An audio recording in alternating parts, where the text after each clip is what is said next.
Ito ang Presidential Broadcast Service. Radyo Pilipinas. Radyo Publiko Ng bagong Pilipinas para sa bagong Pilipino. Naghahatid ng mahahalagang balita at impormasyon na guugnay ng pamahalaan sa sambayanan. Tulay sa himpapawid ng serbisyo publiko. Radyo Pilipinas. Radyo Publiko. Ang boses ng Pangulo.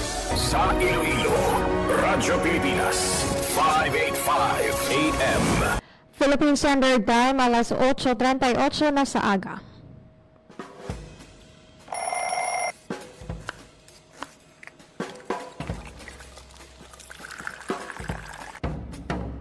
Aga sa Iloilo. Masako. Magahod. Mapagsik. Panibagong adlaw pagkatapos ng paghuway sang gabi antes. Bag-o nga paglaom. Isa naman kapag himakas sa matahong nga palaabuton. Iloilo Morning, ang programa nga kaupod ninyo sa pamahaw kon aga. Magadulong sa labing ulihi nga balita, mga istorya halin sa Iloilo, kag iban nga bahin sang rehiyon, mga ginahuluhang balan, kag mga trending topic sa social media. Ululupod naton at tubangon ang maayo nga aga. Magpamati na sa Iloilo Morning! Diri sa 585 kHz sa AM bands ang inyong mga radyo. Radyo Pilipinas Iloilo, the only government radio station in Western Visayas.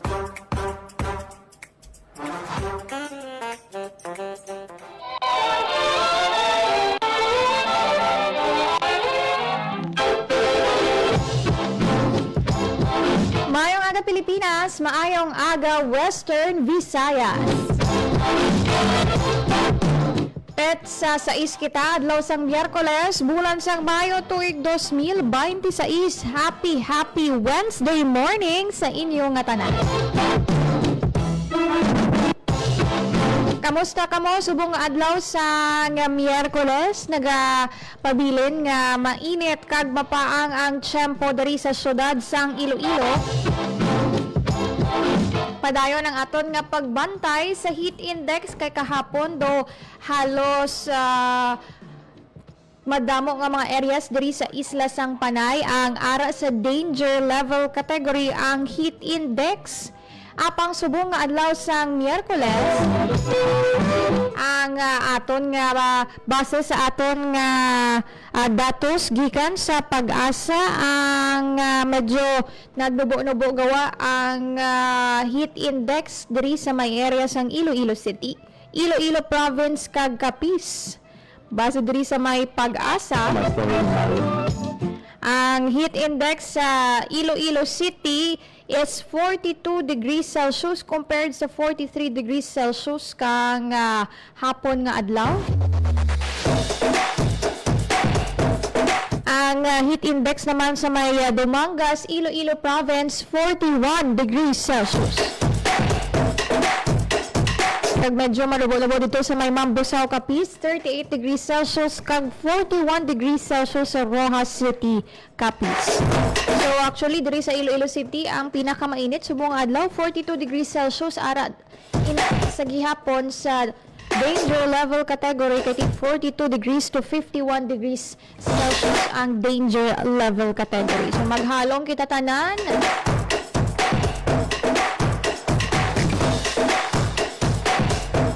Abiyanay naton do may mga isolated rain showers, no? Medyo madulom ang kalangitan, especially kang hapon, pero all the same, actually kinaksang aga medyo magalumon ang panahon diri sa syudad sang Iloilo, pero expected gyapon naton nga heat index is 42 degrees Celsius. Ara sa danger level category, amoy nangabaw timing gid kay subong adlaw sang Miyerkules, Mayo 6. Buksan na sang Iloilo City Government ang duha ka cooling stations. Dira sa may area sang Diversion Road, kag sa may area sang General Luna Street malapit dira sa may Halandoni Bridge sa kilid lang gid mismo sang pumping station kag malapit dira sa may area sang Esplanade. Sang hapon na timingan gid naton si Engineer Neil Ravena ang head sang General Services Office kag Energy Conservation Officer sang Iloilo City Government kay nagapangplastar sa mga pulungkuan, naga-check sang aircon dira sa may area dira sa may Halandoni sa kilid sang pumping station. Di ang tawag sini sang Iloilo City Government hindi kuno cooling station but cooling hub. Kag karon no pagkatapos lang sang pagkatapos mismo sang programa nga ini magapadulong kita didto kay ti mismo si Iloilo City Mayor Raisa Trenyas ang magapanguna sa pagbukas or inauguration anong pagtawag sa launching sang cooling hub dira sa may area sang Diversion Road. Ti ang pasalig ya diri sang Iloilo City Government of zero cost, almost zero cost. Kung gamay lang ang gingasto sang syudad. Kay ti gamit ini human ini actually sa tatlo ka cooling hub nga ipatindugon, duha lang diri ang kumbaga ma-start from scratch, no? Na ang Iloilo City Government gid ang makapatindog pinagi sa paggamit sa mga container vans kung pag-install sa specific gid na structure. Pero ang isa diya ang ara sa may malapit sa Halandoni Bridge existing na ina nga staff house or opisina sa kilid sang pumping station nga gin-convert lang agud gamiton nga cooling hub. So may mga kuryente na ina, may aircon, may comfort room pa. So ang duha lang iniya ang pagtukuron yun kag may ara nga solar panel nga gamiton bilang power source.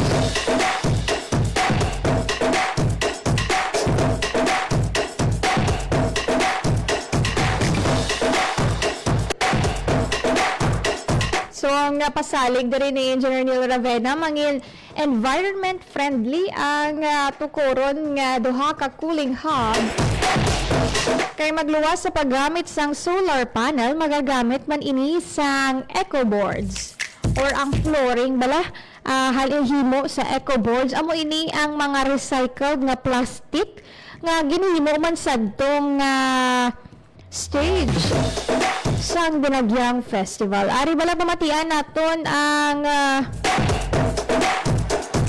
kabahin sang pagpahayag ni Engineer Neil Ravena kahapon sa interview naton siya samtang naga-inspect siya sa cooling hub dito sa may area sang General Luna Street. Ang duwata ka cooling station will be solar powered. Hindi lang siya kay may existing siya nga more power nga connection then amo na nga naka-usar kita gayon.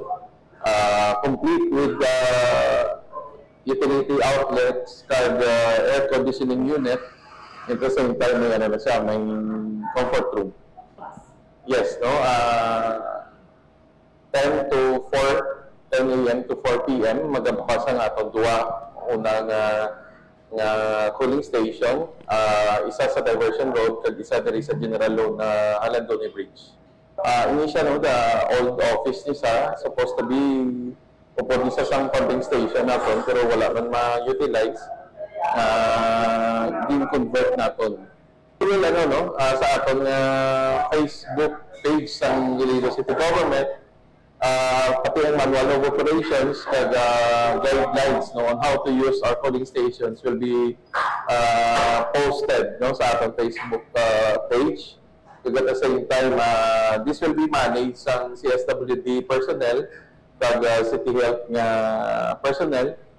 First for CSWD personnel to assess no sang magagamit sa atong cooling station kag para ma-providean Manila kag ma-facilitate no ang mga elderlies, PWDs Ang City Health will also have a blood monitoring pressure na equipment, so that kung may naglayo ng pamatsyag, mahatagan sa isang first aid, kag at the same time ma-monitor nila ang blood pressure, kag pwede nila i-allow to stay until such time nga mag-stabilize ang blood pressure sang aton nga constituents nga nagabuhi sang cooling station. I will be submitting the tree planting plan to our city mayor. This is a long-term solution para sa aton nga mitigation sa El Nino, at the same time to ease up the heat index na gina-experience nato nga tamaan kataas. So this will give the city sang more cooler na situation, talaga long-term solution. Ito sa buong ongoing na construction sang green tunnel ara sa may haro sa Dungon, no? So sa bike lanes. But at the same time, we have two facilities na gina-construct. One sa tubang sang NIWD, that is end of trip na facility, no? This is to augment some facility para sa mga bikers natin, pag nag-connect isa sa mga bike lanes, no? So this will be a complete facility na may shower room, no? Kaya kung gusto mo nga mag-bike to work, then you could use this facility, no? May comfort room, complete with shower room.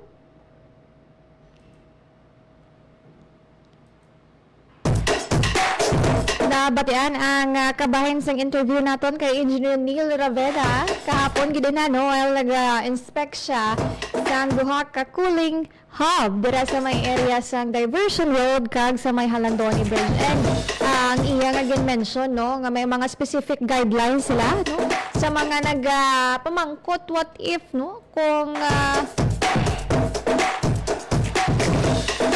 mga makabig naton nga ang mga nagaliho-liho na bala nga mga kabataan or ang mga badyaws nga nagapangayo-ngayo, what if masulod sila sa cooling hub, no? Ang pagpathag dira ni Engineer Neil Ravena, amo na ang reason nga may mga personnel kita sa may City Social Welfare and Development Office kag City Health Office, bangod sila ang mag-a-assess, no? Mag-check kung baga safe bala ang tao nga pasudlon dira sa may cooling hub.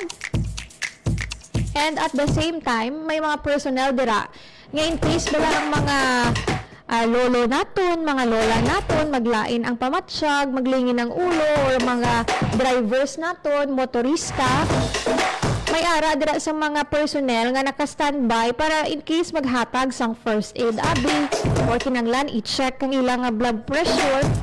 Kag ang pinaka-importante ang may ara man sang tubig sa mga luyag mag-inom. As mentioned by Sir Neil, isa iniya ka short-term kag immediate solution. No? Wala sinigyan na buslan or wala sila sang target nga gin-install ini para ibulos sa long-term nga solution sa gihapon na mapalamig ang syudad nga amo ang malapnagon nga pagpananom sang puno sang kahoy. So kumbaga tandem ini sila ya. Ang short-term solution ang pag-construct sang cooling hubs kag ang long-term solution ang tree planting activities kag ang greening program sang Iloilo City Government.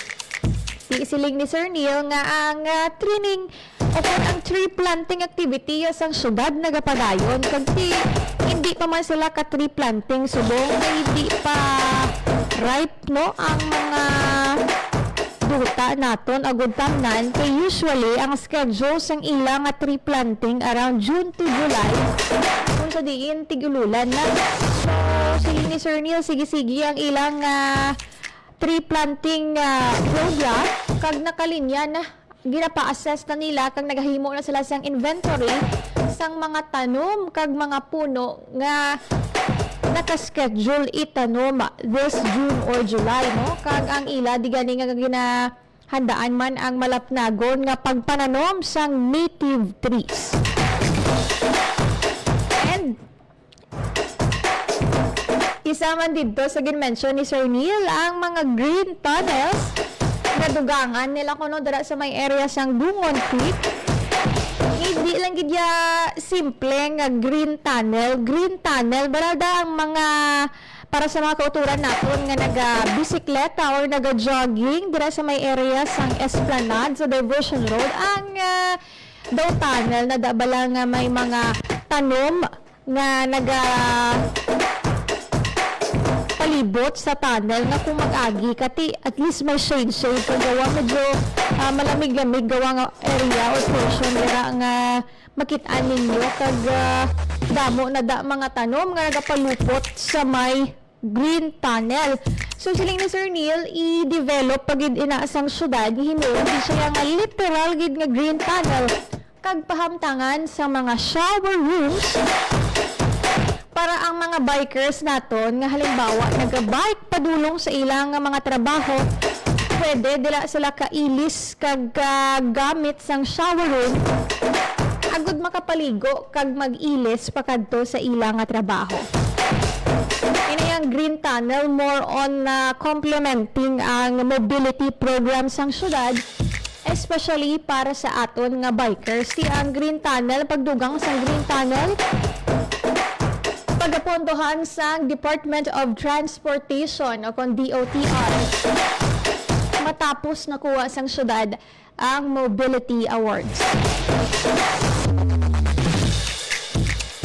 So karon na in a few minutes bantayan ninyo sa Facebook page ng Radyo Pilipinas Iloilo kay magakadto kita didto kag i-cover nato ang official nga pagbukas sang cooling station didto sa may area sang Diversion Road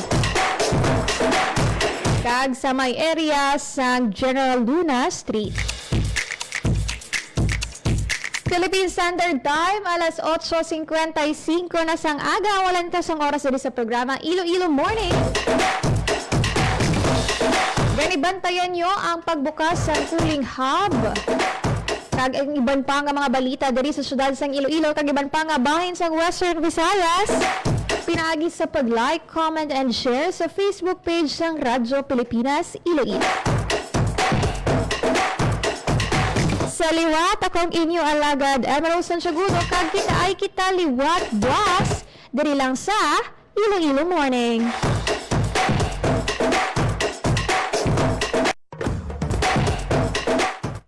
Ang Presidential Broadcast Service Radyo Pilipinas. Radyo Publiko. ng Bagong Pilipinas para sa Bagong Pilipino. Naghahatid ng mahahalagang balita at impormasyon na guugnay ng pamahalaan sa sambayanan. Tulay sa himpapawid ng serbisyo publiko. Radyo Pilipinas. Radyo Publiko. Ang boses ng Pangulo. Sa Iloilo, Radyo Pilipinas. 585 AM.